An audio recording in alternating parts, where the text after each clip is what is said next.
Let me ask you something direct. How many days are you stuck carrying job costs before you see a dime? You know the routine.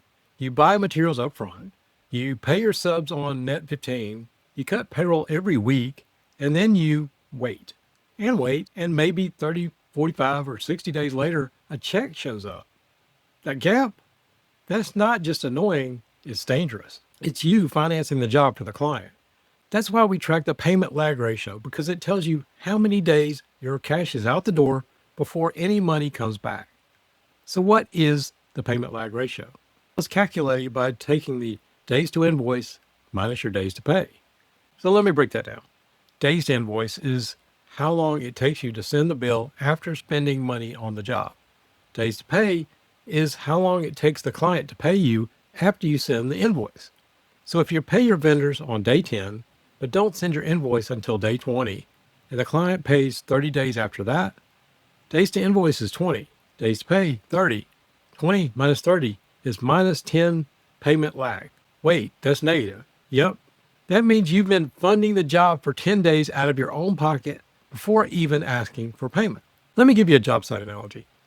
Imagine showing up to a restaurant, eating the full meal, walking out, and the owner doesn't even bring the check for 3 weeks. You never run a diner that way. But a lot of contractors run their business that way every single day. If it takes 30 days to get paid, but you're paying vendors in 10, you are bridging the gap with your own cash. That's not business. That's accidental lending. So what is a healthy payment lag? Well, let's be real. A positive number means you can invoice before paying. That's ideal. Client pays with your vendor's cash. If it's zero, well, that's neutral. You break even on timing. But if it's negative 1 to 15 days, you'd better watch it pretty closely. You're floating money. But if it's negative 16 days or more, you're bankrolling your own business and someone else's job. So let me give you a real contractor example. One general contractor I worked with ran great jobs, but cash was always tight, and he blamed slow paying clients. So we ran the numbers. He waited 18 days after starting work to send an invoice. Clients paid net 30, so his payment lag minus 18. Meanwhile, he was paying vendors every 15 days and payroll every Friday. Result, he was floating 2 weeks of costs on every job every time.